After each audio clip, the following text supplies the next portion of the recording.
My song for this week, actually, I was thinking about Go on. Bee Gees, Staying Alive. Mm-hmm. Whether you're a mother or whether you're a brother, you're staying alive, staying alive. Is this going to become a thing where every single episode... I mean, why would it not? One of us is going to be providing a terrible rendition of a popular song that's vaguely relevant to today's subject. Excuse me, a terrible rendition. I think the listeners will agree. That was banging. Listeners, please write in with whether that was banging. Was that your northern accent? That was my terrible northern accent. Or that's what I'm bringing to the table. You can bring geriatric research and I'll bring songs. This is The Method, a podcast from Thriver about what health looks like in the real world. I'm Dr. Greg Potter. I'm a scientist and health and performance consultant. And I'm Charlie Edmondson. Whilst I love sport, I'm definitely not a science expert. I've got a regular job, and I'm here to remind Greg of what life's actually like when you're not a nerd. How dare you call me a nerd? So on this show, we'll work out some sustainable changes to your routine that will actually make a difference to your health. And to do that, we've got a simple 3-step method. First, we bring in an expert to unpack the science behind one key health question. Second, we provide some tips and habits you can try right now. And then finally, we put the practice to the test. Each week, we're going to hear from those who have tried and tested our recommendations to help turn a so-called ideal lifestyle into something that actually works for you.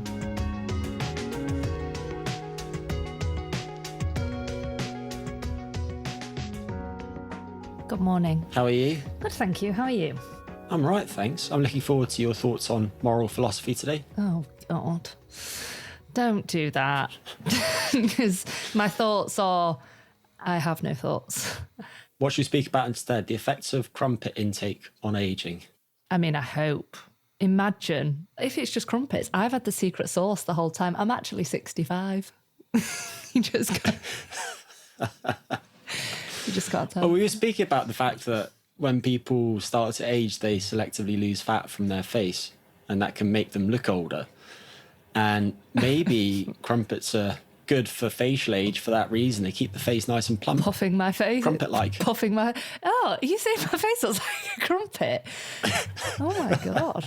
We are actually speaking about aging today. Yeah. Today we're joined by Dr. Andrea Maier, one of the world's leading experts in ageing and longevity. Andrea is a specialist in geriatrics and internal medicine, a researcher in gerontology, which is the study of ageing, for those who, like me, were unsure of what on earth it meant, and the founder of Chi Longevity, a global centre focused on measuring and reversing biological ageing. Have you met Andrea before, Greg? Or is this your... I haven't, but I have long admired her work. And she is this incredibly rare blend of someone who is traditionally trained as a medical doctor, but now is at the bleeding edge of research into science of longevity. And so she both is in the ivory tower, but also, I think, has her feet on the ground. And today we're going to be speaking about the whole idea that we need to and want to, because we'd benefit from, democratizing longevity. Charlie, what have you heard recently about some of the factors that affect ageing? I would say diet, what you eat, what you drink, alcohol, smoking, drugs. Good drugs or bad drugs? Well, depends if we're talking about aging, getting older, making you look older or feel older, or making you younger. Based on what you've seen, do you think that living a long, healthy life is something that is accessible to the masses? I think there's probably elements that are accessible. I suppose it's, if I think about my perspective, you know, you've got to do that to live longer, look after your body. So move more, brain train, do a Sudoku, all the things that I think are probably more readily accessible day to day. Just go out walking, obviously, is free. As soon as you sort of then want to maybe take the next level down, I personally wouldn't really know where to start after Googling. There was a company that I kept seeing pop up on my Instagram that does, you know, like a full body scan that you can go and they check everything for you. And there was a 8-month waiting list. And then I noticed all these influencers were doing it. And I thought, oh, this is going to be pricey. And it was pricey. Yeah. So Yeah, I don't know how accessible once you go from the very initial tick box things, where then the next step is really. Just on the subject of those scans, I think what can happen is that people end up on a wild goose chase and they realise that they're a bit wonky when we're all a bit wonky, and they start trying to correct things. I've got one leg shorter than the other. Most people do. Yeah. My left leg is substantially longer. Oh. Which of yours is longer? Oh, I think it might be my left leg longer, my right leg shorter. Team long left leg. Team long left leg. That'd be a good quiz name, wouldn't it? It would. I think people with longer left legs live longer. That could be my killer question. If you've got a long left leg, are you going to live longer? Right, sorry, just to loop back to the democratising longevity. In, please, the least nerdy science way possible, could you give me a little overview on what that actually means? It means trying to help us all live longer, healthier lives, irrespective of how well off we are. And it's something that I've been very interested in for quite some time. There are big socioeconomic status gradients in how long people live and their risk of various diseases. So people who are less well off do have shorter lives, and we see that between countries, but we also see that within countries. And I think alongside that, there are a few people who are taking quite extreme measures. They tend to be exceptionally wealthy, middle-aged guys and wealthy people who are doing somewhat speculative things to try and live longer, like injecting themselves with blood from younger individuals, or even trying to manipulate their genes.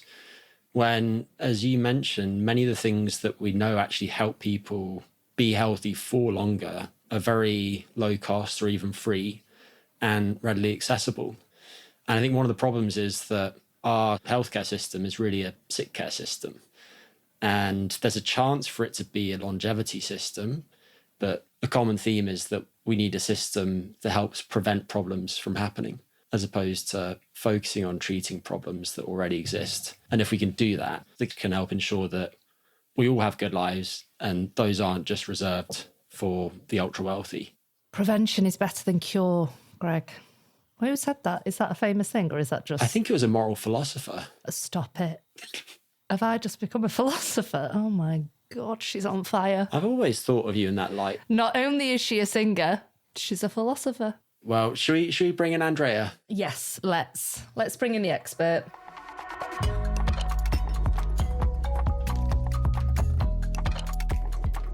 So, Andrea, I'm curious to know, how did you first get interested in ageing and longevity? Was there sort of a specific moment or person that pulled you into this field? As an intern in medical studies, I wanted to go abroad, so I went to Tangshan, who is in 300 kilometers north of Beijing in China. And I got to know that you don't have to decline in terms of function while being exposed to a 90-year-old lady who was so flexible in her joints that I imagined, like, this cannot be the case. This lady wanted to do Tai Chi with me every morning at 4 a.m. and I'm not a morning person. I'm not a Tai Chi person. So I realized then that 90-year-olds or even 70-year-olds are very different, and that aging is just beautiful and can be very successful.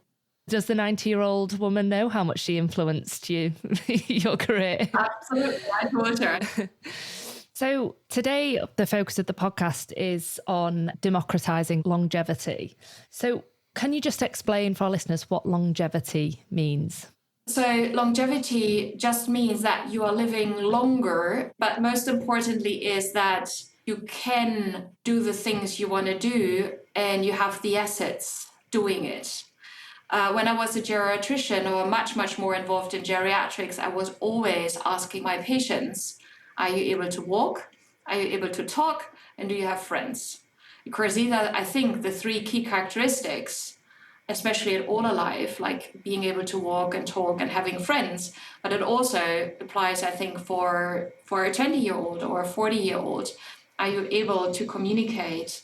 Are you able to go there? Do you have the means? And are you surrounded by people who actually care for you and asking you if you're not there? So that's having friends. Yeah. And my understanding is that in general, in recent decades, lifespan has extended throughout the world, but has health span moved in lockstep with lifespan? So are people living longer and healthy for a longer time too? Or at the end of life, are people actually just sick for longer? Good question. It depends on the definitions you are using. It's very easy to define lifespan because that's the number of years you are here. But health span is very, very difficult. There's a huge gap between lifespan and health span, where you only look at, can you function your daily life? It's roughly a gap of 10 years. And that gap is absolutely not closing. I would define health span differently. For me, health is if you don't have any chronic diseases, which are defined by the WHO, by the World Health Organization.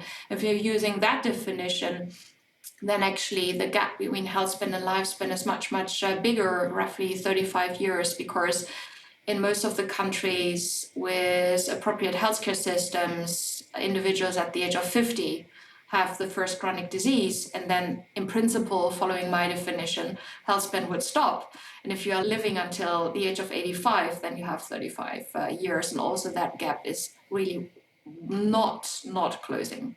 So on average, it does seem that wealth seems to translate into extra years on your life. Is that typically, from your opinion, sort of better access to healthcare, different lifestyles, or less stress?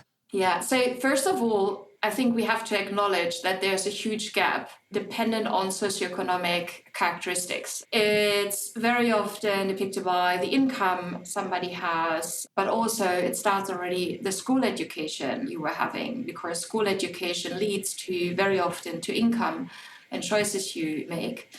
Income and school education are associated with lifestyle choices you make or others make for you. Because if you're growing up in a family where you don't eat fruit, chips are less expensive, and you're not exercising, that leads and that determines already how many diseases you're going to have later in life. And that determines how long you are living healthily, so the health span. And that also determines how long you're going to live. And there are many, many studies showcasing that if you are outside the city center, and you are in less affluent regions, that the life expectancy can be up to 10 years less compared to the ones where people live having more money and better jobs. A very prominent example is Newcastle in the UK. If you would enter a bus and you are just driving 10K up north or down south, that you actually would, by every kilometer, you would enter a different life expectancy by reducing or improving it by 1 year. So you asked, is it stress? Yes, it can be stress, because if you are living in very constrained conditions, yes, you are more stressed, might be your cortisol levels are higher. Yeah. And do you have the knowledge actually that it might be good to do an annual health screening? Very important. So it really determines what the knowledge level is. And that's also the reason why I think if we are talking about aging, we really have to look at family structures. We have to look at where people live and what they already know to really give the appropriate interventions. So before we get to those interventions, it would be very interesting to get some of your thoughts about what fundamentally drives aging. I know that is a contentious subject, but how would you explain what causes aging at its root? Aging is nothing else than the accumulation of damage. So think about a 5-year-old, the best toy you have. That toy, if you're using them because you love it, you're using it and it gets scratches and it's just, yeah, you see there's wear and tear. And that happens also with our body. So dependent on the lifestyle choices we have, you have more damage or less damage. And of course, you see that on the outer side. You see that on your skin. If you see yourself now in the mirror and you saw yourself 20 years ago in the mirror, you absolutely see the differences. At least I see that. Most importantly for us is to understand why we age in the inner side. And why do wrinkles matter in the inner side? Because it determines my function. So if I have a wrinkled heart, that means that the heart is not able to beat as good as it was doing 20 years ago. Hence, my endurance and my capacity to run, if the tiger is chasing me, will be diminished. So that's on organ level. If we are zooming in, we see that every organ have cells which have to communicate together. And if I'm looking in the cellular level, most of the cells have a nucleus, which means a very tiny thing where our genes are being captured. And the genes are nothing else than a book we can read. And dependent on which chapter I want to read, I can manipulate my body to do certain nice things like walking, talking, memorizing things. Beautiful. So we have the genes, and the genes need to be copied, because if I want another cell, I have to copy this book. And with every copy I make, there will be mistakes in my genes. So if I have a book, but that was not very nicely captured, I might have a problem, because then I'm reading a different story, and that different story might lead to diseases like cancer. So we now understand how copying while developing as a child, while growing up, while using the body, while having to maintain our body, there are so many mistakes. And the reason why we have diseases is because we are not good at solving it. And we have beautiful machinery in all our trillions of cells, and they don't talk in the end effectively together. So they build friendships within one organ, and then one dies and the other one is lonely, and it's just an orchestra which is a little bit dysregulated, and that's then called aging. It's quite sad to think of your organs losing their friend, being lonely. So I'm obviously aware that everyone goes through periods of stress in their lives and have various life transitions. I'm assuming that does affect how fast we age and has an impact on aging. But I'm curious to know, do we all age at the same rate throughout our lives? I mean, to use what I'm aware of, my dogs, for example, I've got 2 dogs. They apparently age at the same rate for the first 4 years, I think it is, and then they accelerate for the later part of their life. I'm curious whether that's, not to translate dogs to humans, but... So let's stick with humans. We are developing and we are growing, and at the age of 18 to 20, we really have the maximum of our capacity. So we are physically super good and well, and we try to maintain that until our 25th birthday, and then everything declines. And then the rate and the pace of decline, if you're looking at groups of individuals, they are quite stable. It's still a decline until the age of 40. And then from the age of 40 to 60 accelerates. And then at the age of 60, it really goes down. There are lots of hypotheses why we age and what the relevance is of us human beings after reproduction. And I think it's absolutely not solved. However, there are huge inter-individual differences, which means if you put 40-year-olds in a room and you have 100, the pace of aging, how fast they age, is very, very different. So some of these 40-year-olds can be biologically 35 or even 30, and others can be 45 or 50, which means that the individual trajectory you are following is very different compared to the group. Before we move on to what people can do to age better, to slow their aging, you spoke about how we have organs that are aging over time. That suggests that they might not all age at the same rate. And you're speaking there about the pace of aging. Nowadays, there are lots of tests that supposedly measure pace of aging. And recently we're seeing some tests that are thought to be organ specific. So based on, for example, a blood test, changes in parameters in the blood might indicate that one organ, like the liver, is aging faster than another, pancreas, whatever it might be. So you could say to someone, well, based on this test, we think that your heart is 42, that your lungs are 36, your brain, unfortunately, is 47. And some of these tests then have a composite assessment of the whole body. So they might say, well, based on all these different organs, we think your overall biological age is X. Do you think that the best way to go about that is to look at all the organs and then come up with some sort of average? Or if there's a weak link in the chain and you've got one organ that's way older than the others, that could ultimately cause someone's life to end early. And that suggests that some of these organ-specific aging clocks could be really helpful clinically, because someone might look fine, they've got good skin age, but actually their heart is really quite dysfunctional. Yeah, you're absolutely right. Spot on. And that's, of course, what we do in clinical practice. I'm an internal medicine specialist and geriatrician, and I would never say you are 90, but you are 70.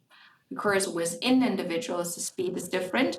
And to make it more complicated, that brain might be biologically older, the kidneys might be younger. So what does that actually mean? The reason could be biologically, that I just have a very, very bad copy machine in my brain, but the copy machine in my heart is working very well. And it might be that there is exposure from outside, which actually then makes you much, much older in, for example, the liver, if you're drinking far too much alcohol and you are a binge drinker. Not good, makes your liver older. So to make it accessible, we often say you are biologically younger or older, but of course that's absolutely not the story. The story is we have to look at all the organ systems to actually determine how these organs are functioning. And that's the reason why your GP, your family medicine physician is measuring the blood pressure, is measuring the glucose, is looking at you. We have, as clinicians, gut feelings where to look at to find the weakest links.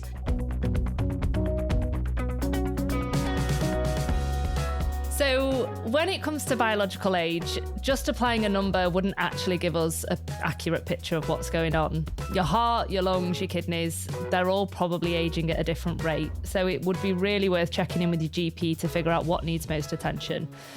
If you maybe partied a little bit hard at uni, your liver might need a little bit more TLC. But that's just one example, isn't it? We all know our own bodies better than anyone else.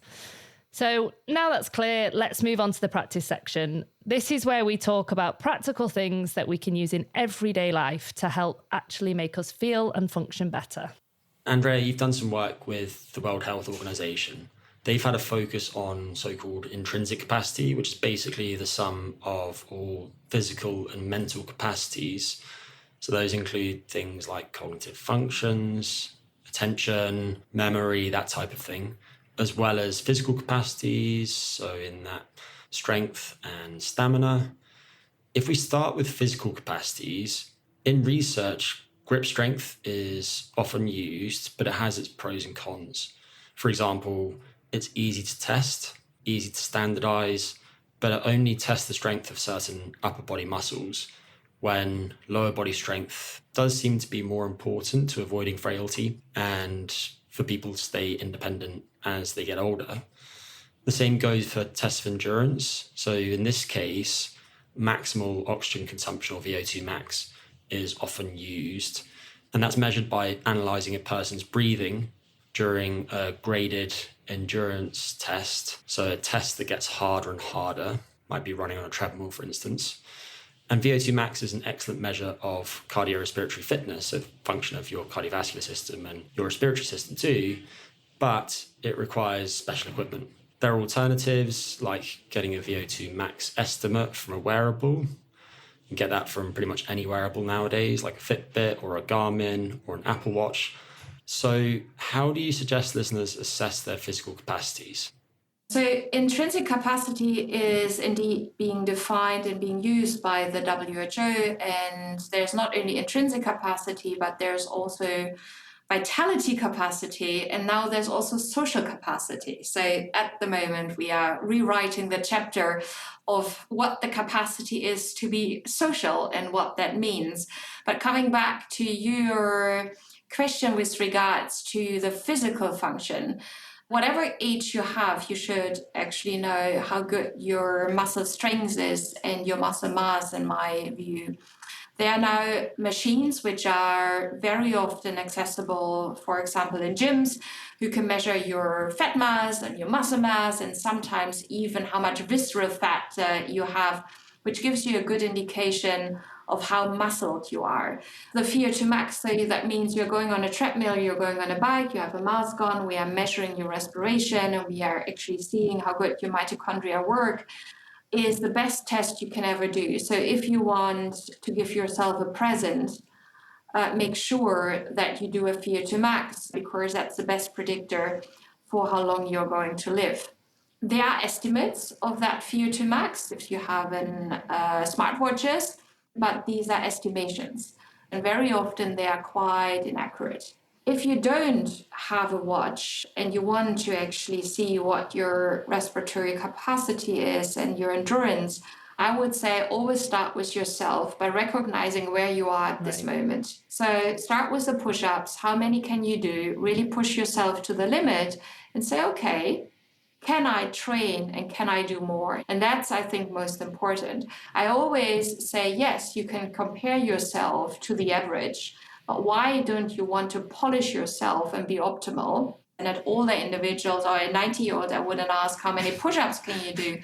But the first thing is, can you stand up out of the chair without using your hands?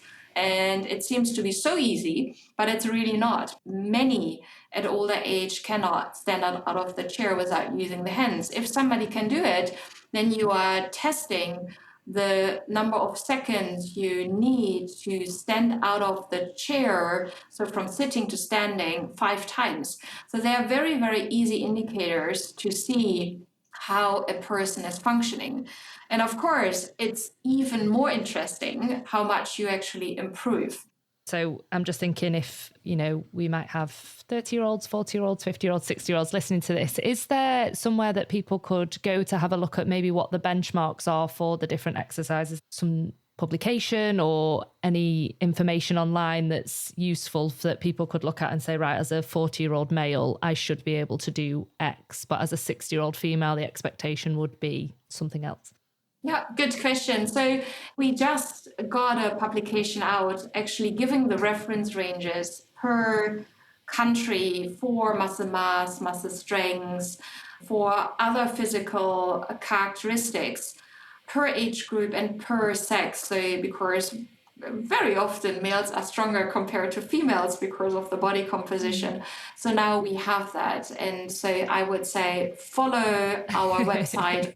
Seamless. We'll put the link in the show notes as and when it's available for anyone that obviously does want to dive into that. Greg's also mentioned the idea of cognitive frailty as something that's sort of a precursor to dementia. Could you just quickly explain what cognitive frailty actually means, and from a listener's point of view, how you would notice it? There's quite a lot of free online tests and things that you can do. Are they useful? Are they worthwhile? Yeah, we just talked about muscle training. And if we are talking about muscle training, we can also do cognitive training. So cognitive health should be absolutely at the forefront to be tested across the lifespan, so at different ages. At a certain time, we are talking about cognitive frailty if cognition is actually declining and you cannot compensate anymore, which means sometimes you forget things and it's getting worse. Cognitive frailty might be the precursor of Alzheimer's disease, which can occur at the age of 50 or 60, when especially it's genetically determined, which means that you can still train and try to keep up your cognition, but it's more likely compared to individuals who are not cognitively frail that these individuals will either have mild cognitive impairment in the end or then enter a stage of dementia. I would advise everybody to do a cognitive test, which are online available, to actually see where you are. Can you memorize things quickly? Can you be accurate enough to memorize them after an hour, after 2 hours? So what I'm meaning is short-term memory, long-term memory. Can you do double tasks? Can you walk and talk? And quantifying how good your machinery is later in life. When you talk about cognitive training, brain training, I think about Sudokus, crosswords. Are they helpful, useful, or is there other things that people could be doing to train their brain? No, absolutely. Yes, I don't like them, but do them if you like them. Very good. So, most importantly, is use your brain. And the best way to see how your learning capacity is, for example, learn a new language. So, if you don't like the puzzles and the Sudokus as I do, I could challenge myself with learning a new language, or I could play an instrument and learn it, which I do not play yet. And then you actually bring, while playing music, the physical side and the cognitive side together. You actually use your hands, you have to think about it, and you have to listen. And this cognitive double tasking of doing something manually, that helps you to keep your brain active. We ourselves did studies, for example, in a choir. It improves the cognitive capacity of individuals. And now we also know that learning new languages is absolutely positive. Also, if you're in the gym and you really want to strengthen your muscles, think about, if it's of course safe, do a cognitive double task. So think about memorizing things, or thinking about listening to a podcast like this one. So hopefully we have lots of podcast listeners at the moment on the treadmill, or you could talk. Walking while talking is quite difficult at older age. So we often have walking meetings, and we have that not only to expose ourselves to sunlight and going out of the offices, but also because we are training our brain quite differently, because we have to walk, we have to talk, we have to look at where others are, and that's hugely important. Now we move into the experience section. So we've covered the science and the practical side of things, and now is the reality of actually trying to live this and put this into practice. So we've had some listener questions that we'd love to get your take on. The first one is a voice note. Hi, so what have I discovered? I've lost 6 stone after being on Ozempic, which has made a massive difference to my life, but also has taken me on a journey. I found that I have very low to non-existent testosterone, which has led me down a path of getting testosterone replacement therapy, which has made a big difference. I've also gone down the rabbit hole of peptides due to niggling injuries I've had with being back in the gym. And from personal experience, I can say that I've done really, really well. What would be your thoughts on these peptides like BPC 151, TB 500, the copper peptide? But my experience has been quite good with all these. Just so we're clear, could you just explain what a peptide is for anyone that's not sure on what a peptide is? A peptide is a molecular structure which can influence the body. For example, it's either against a high glucose level or to reduce obesity. We have so many peptides because it's just a class of molecules. Mm-hmm. And GLP-1s are a peptide. And it's the best drug at the moment we have to reverse our body composition and helping us with reducing our weight. But every drug very often has side effects. So a side effect for the GLP-1s can be a reduction of muscle mass, for example. While you are losing the fat mass, you're also losing muscle mass. And while using the muscle mass, you might be at risk to have sarcopenia in the end. So it's good to hear that he actually lost weight, because that's the essence. However, I would be very, very concerned about the muscle mass. So when we are prescribing GLP-1s, we always combine it with resistance exercise training to make sure that we are building up the muscle reserve, that not then in 10 or 20 years' time, we actually have an incidence of a fall, for example, a fracture, and therewith losing that benefit of having lost weight. Then there are also other peptides which are not yet FDA approved, so which just can be bought on the market. You either inject it yourself or you go to clinics who can inject it. And there are thousands at the moment, some very, very popular, where we don't know what the evidence is in humans. And very often these kind of peptides are coming out of small animal studies, and sometimes huge side effects that people actually fall ill and sick while getting treated. So I would be hugely cautious in every peptide which is not FDA approved, and do it only under medical guidance and under medical treatment.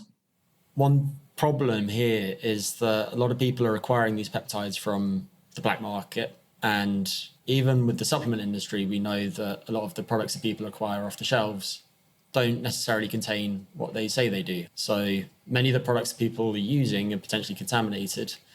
And therefore, even if they were beneficial and shown to be so by well-powered, well-controlled, rigorous clinical trials, it doesn't mean that they would be beneficial in that context because they might contain some nasties. Charlie, back to you. Thank you. So, Greg, I need your help on the next question. So the question is from Anonymous, and it says, I would love to know the hype about NMN is true, and if supplements are necessary as we get older. If so, what form should NAD precursors be taken? Nicotinamide mononucleotide and nicotinamide riboside. Yeah. Just NMN and NR will suffice. So yes, they're interested to know what's the hype around these supplements and if they're necessary. There is indeed a huge discussion with regards to NAD precursors. So NAD levels are lower at higher age compared to younger ages. And NAD is needed in mitochondria to make energy. That's what we know. NMN and NR can boost NAD levels. So therewith, if our NAD levels are lower at higher age, why can't we just boost them and make us younger again while giving energy to therewith our mitochondria, and everything is fixed? This story is just a theory. However, there is a huge potential, and I will give an analogy. If we are talking about mitochondria, we are talking about energy and cells.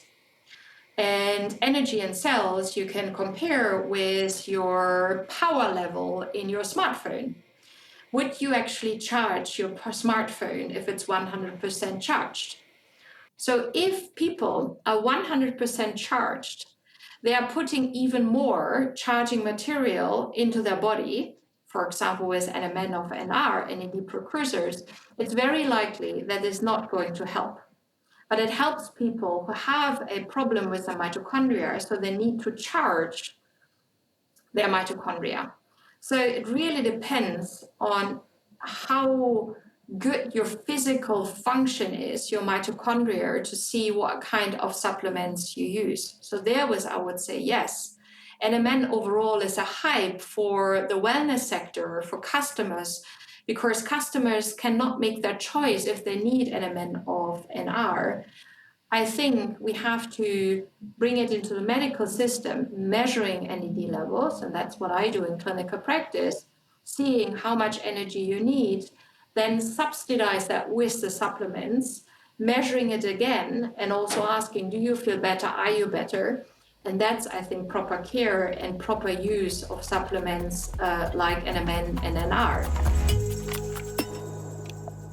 So we like to end the episode, Andrea, with just providing listeners with one key takeaway. So if you could provide them with one takeaway or one piece of advice, what would that be? If you are falling asleep with the idea that this was not a good day, do something else with your life. We can really manipulate the body so beautifully now, but you need, and I don't like the word purpose, but you need to be happy with yourself. So think about, what did you do, and cherish your life, because otherwise, why would we charge our car if we never use a car? Why would we do it? Why putting energy in it? Yeah. Oh, love that. I wasn't expecting that, but I really like that answer. Thanks, Andrea. It was lovely to chat to you. Thank you so much for your time. Really appreciate it. Thanks, Andrea. Lovely to meet you. Do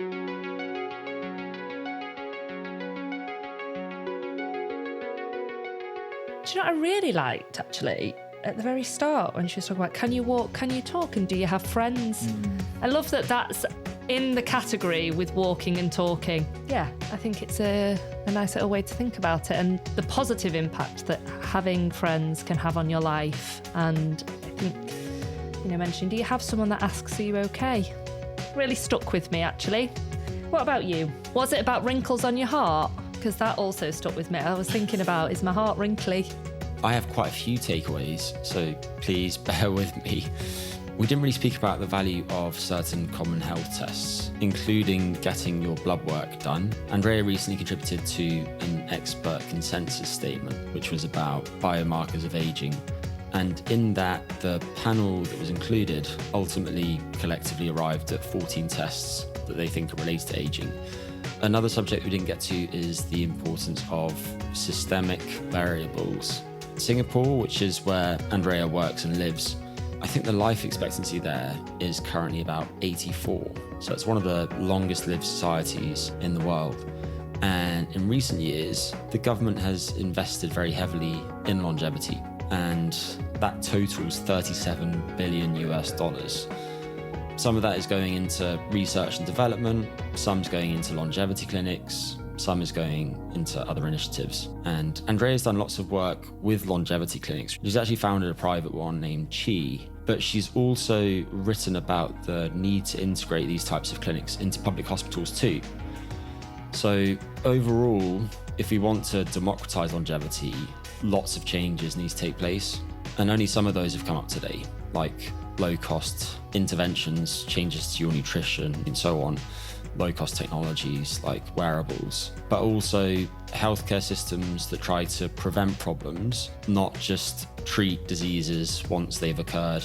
And as the population ages, the workforce is going to need to change. We'll need to modify our working lives, but we also need to shift our attitudes in various ways. And a good example of that is getting past ageism, which is still quite pervasive in many countries. Overall, I really hope that we get the chance to come back to some of these subjects in future episodes.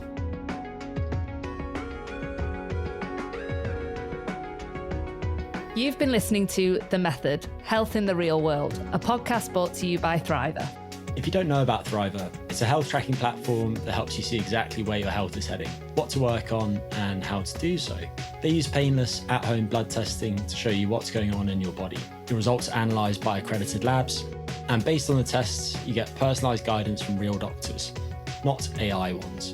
People use Thriver like a compass, testing every few months to help steer their health to where they'd like it to be. It's a great tool to start feeling more empowered about your health and to get information you need to make progress, even when life is a bit hectic.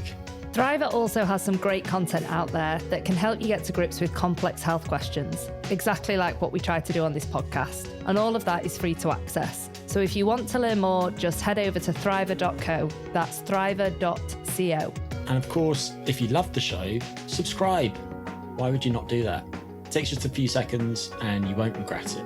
You can also leave us a review or write to us by email to themethod@thriver.co. Or if you're like me and Greg and you'd rather send things over by voice note, then we'd love to hear from you. Special thanks to Thriver team and to Lower Street for helping us bring the show to life. Content direction by Rich Cousins, Hamish Grierson, Tamar Loach, Vishal Shah and Katie Yockey.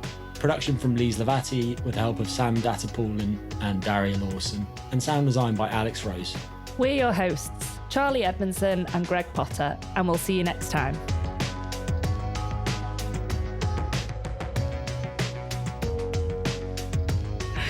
Professor Maier, do you have a longer left leg? End cool. Yeah. Andrea? Are you there? Andrea?